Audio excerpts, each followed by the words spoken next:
You want to support Roland Martin Unfiltered? Be sure to join our Bring the Funk fan club. Every dollar that you give to us supports our daily digital show. There's only one daily digital show out here that keeps it black and keep it real as Roland Martin Unfiltered. By going to RolandMartinUnfiltered.com, you can make this possible.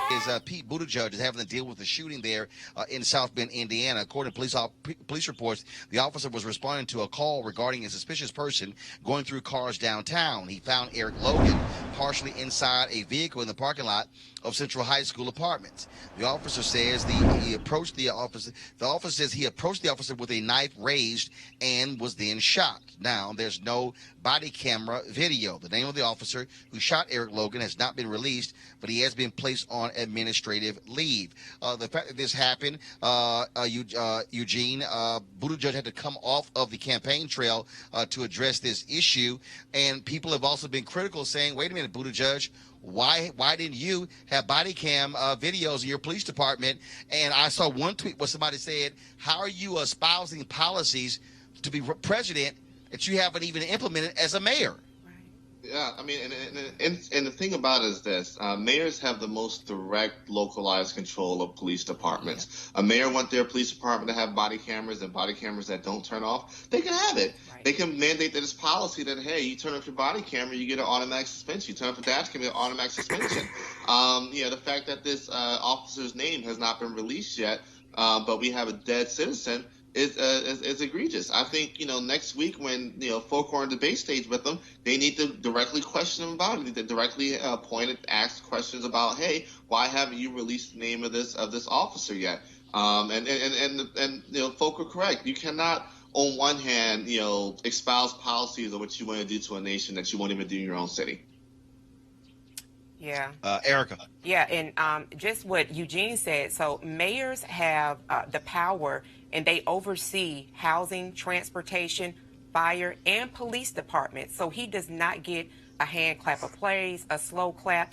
This is literally his job. And the fact that in the piece reading today, that he talked about when he went and spoke with people in the community, he felt like, and I'm paraphrasing a bit, that it was really a good idea to really communicate what happened with people that are in his community. This is his job, and so honestly, I am very now more curious about, number one, why he's running. What is the interest that he has in the American people when he doesn't seem to be connecting with his own community that he was elected to do? CJ, your thoughts?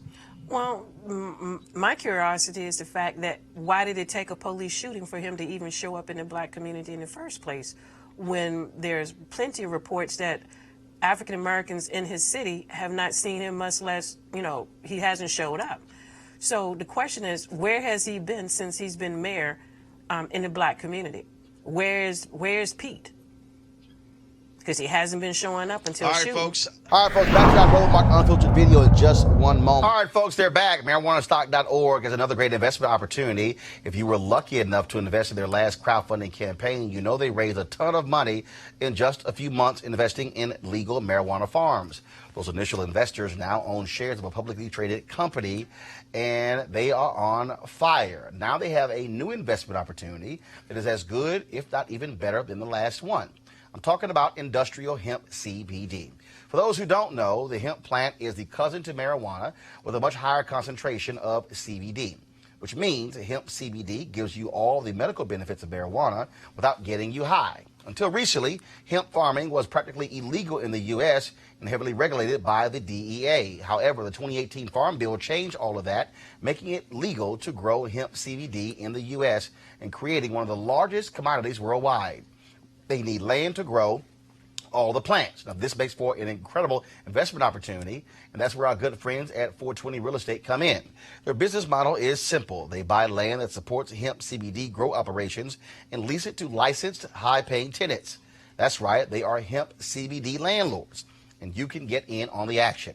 You can invest in the crowdfunding campaign for as little as $200 up to $10,000. Like I said, you don't want to miss out on this. To invest, go to marijuanastock.org. That's marijuanastock.org. And yes, this is a black-owned company, so you want to try it and get in the game. Now back to your Roland Martin Unfiltered video.